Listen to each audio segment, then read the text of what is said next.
अस्सलाम वालेकुम all of you. Welcome to my channel biology with Umar. जी स्टूडेंट, आज हम 9th बायोलॉजी के 8 चैप्टर में effect of water and dietary fibre के टॉपिक को पढ़ेंगे। इस लेक्चर में हम इम्पोर्टेंस ऑफ वाटर और डाइटरी फाइबर की इंट्रोडक्शन और इसकी different type, soluble dietary fibres और इनसोल्यूबल डाइटरी फाइबर और डाइटरी फाइबर के रोल के बारे में डिस्कस करेंगे। तो सबसे पहले इंट्रोडक्शन पे आ जाते हैं। वाटर जो है ये हमारी बॉडी के लिए बहुत ज़रूरी एक कंपाउंड है और अडल्ट ह्यूमन बॉडी में 60% जो है वो वाटर पाया जाता है। अडल्ट ह्यूमन बॉडी की 60% बॉडी जो है वो वाटर पर मुश्तमिल होती है। और वाटर हमारी जो लिविंग ऑर्गेनिज्म है उनमें जितने भी बायोकेमिकल रिएक्शंस होते हैं वो ज़्यादातर एक्वस मीडियम में होते हैं या एक्वस इन्वायरमेंट में होते हैं, जो कि वाटर की प्रेजेंस में जो है ये बायोकेमिकल रिएक्शन फर्दर प्रोसीड होते हैं। उसके अलावा वाटर सोल्यूबल फूड स्टफ को इंटेस्टाइन में अब्जॉर्ब करने के लिए या उसकी डाइजेशन करने के लिए, डाइजेशन के बाद फर्दर अब्जॉर्प्शन करने के लिए वाटर बॉडी में, ह्यूमन बॉडी में बहुत ज़रूरी है। और ये बॉडी टेम्परेचर को एवेपोरेशन के ज़रिए मेंटेन करने के लिए भी वाटर का इम्पोर्टेंट रोल है। और अगर बॉडी में डिहाइड्रेशन हो जाएगी, वाटर की सीवियर बहुत ज़्यादा कमी हो जाएगी। डिहाइड्रेशन का मतलब है वाटर की कमी और सीवियर शदीद। और वाटर की बॉडी में शदीद कमी की वजह से कार्डियोवास्कुलर प्रॉब्लम्स होती हैं। कार्डियोवास्कुलर प्रॉब्लम का मतलब है कि हार्ट रिलेटेड डिजीज़ होती हैं और इसमें आर्टरीज या वेन्स वो थिक हो जाती हैं, बंद हो जाती हैं। और estimated water requirement adult human body की 2 लीटर है पर डे। और वाटर जो है डेली वाटर हमें मिल्क, जूसी फ्रूट्स और डिफरेंट वेजिटेबल या वाटर, नेचुरल वाटर जो हम पीते हैं वहाँ से भी वाटर की क्वांटिटी हमें मिलती है। नेक्स्ट है डाइटरी फाइबर।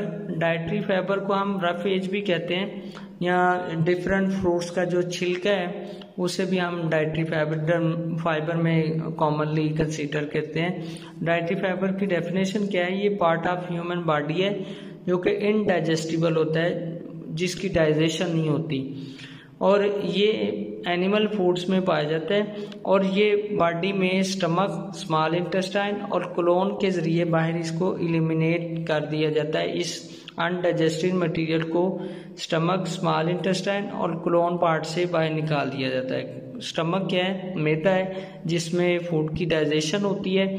और स्मॉल इंटेस्टाइन क्या है? छोटी आंत है जिसमें फूड की डाइजेशन के बाद फूड में जो रिक्वायर्ड हमें प्रोटीन, लिपिड, कार्बोहाइड्रेट चाहिए होता है उसकी अब्जॉर्प्शन होती है। और कोलोन लार्ज इंटेस्टाइन का लास्ट वाला पार्ट है जिसमें जो हमें रिक्वायर्ड वाटर की क्वांटिटी है उसकी अब्जॉर्प्शन होती है।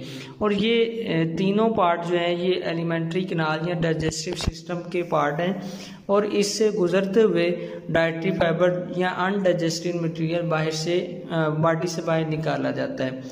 डाइटरी फाइबर को फर्दर 2 टाइप में डिवाइड किया जाता है, सोल्यूबल डाइटरी फाइबर और insoluble dietary fibre. Insoluble dietary fibre जो है ये वाटर में हल नहीं होता, डिसॉल्व नहीं होता और ये स्मॉल इंटेस्टाइन से क्विकली पास आउट हो जाता है। और इसके सोर्सेज में व्हीट ब्रैन है, सीरियल्स हैं या स्किन ऑफ मैनी फ्रूट्स है, मुख्तलिफ जो फल हैं उनके छिलके वो भी इंसोल्यूबल डाइटरी फाइबर पे मुश्तमिल होते हैं। और डिफरेंट वेजिटेबल जो हैं ये भी इंसोल्यूबल डाइटरी फाइबर में कंसीडर की जाती हैं। नेक्स्ट है soluble dietary fibre. Soluble dietary fibre की एलिमेंट्री कैनाल में ब्रेकडाउन हो जाती है। सोल्यूबल डाइटरी फाइबर का मतलब है जो वाटर में हल हो जाए, डिसॉल्व हो जाए, सोल्यूबल हो जाए। और इसकी एलिमेंट्री कैनाल या डाइजेस्टिव सिस्टम में ब्रेकडाउन होती है और एलिमेंट्री कैनाल से ये पास आउट होता हुआ बॉडी से बाहर निकाल दिया जाता है। एलिमेंट्री कैनाल क्या है? मैंने पीछे बताया कि ये डाइजेस्टिव सिस्टम को ही हम एलिमेंट्री कैनाल कहते हैं। और एलिमेंट्री कैनाल के डिफरेंट पार्ट्स हैं जिसमें सबसे पहले ओरल कैविटी है, इसोफेगस है, स्टमक है, स्मॉल इंटेस्टाइन है और लार्ज इंटेस्टाइन है। सोल्यूबल डाइटरी फाइबर क्या है? ओट्स, इसके सोर्सेज डिफरेंट सोर्स हैं जहाँ से हम सोल्यूबल डाइटरी फाइबर को हासिल कर सकते हैं, जिसमें ओट्स है, बीन्स हैं, फलियाँ, बार्ले, जौ और मैनी फ्रूट्स के जो स्किन है उससे भी हम कुछ ऐसे फ्रूट्स हैं जिनकी स्किन से हम सोल्यूबल डाइटरी फाइबर हासिल करते हैं, और वेजिटेबल से भी सोल्यूबल डाइटरी फाइबर को हासिल किया जाता है। नेक्स्ट है role of dietary fibre. Dietary fibre हमारी बॉडी में बहुत इंपॉर्टेंट रोल प्ले करते हैं। ये कॉन्स्टिपेशन को ख़त्म करने के लिए, कब्ज़ को ख़त्म करने के लिए इसका इम्पोर्टेंट रोल है, और डाइटरी फाइबर यूज़ करने की वजह से हमारी बॉडी में डिफरेंट डिजीज़ का जो रिस्क है वो कम हो जाता है, रिड्यूस हो जाता है, और ये बॉडी में ब्लड कोलेस्ट्रॉल लेवल को कम करता है, शुगर लेवल को कम करता है, और इनसोल्यूबल डाइटरी फाइबर जो है ये कार्सिनोजेन मटेरियल जो हमारी बॉडी में होता है उसकी मूवमेंट को स्पीड अप करता है कि वो जल्दी स्मॉल इंटेस्टाइन से या एलिमेंट्री कैनाल से जल्दी बाहर निकल सकें, एलिमिनेट हो सकें, और insoluble dietary fibre carcinogen material को एलिमेंट्री कैनाल से पास आउट होने में हेल्प करता है। Thank you for this.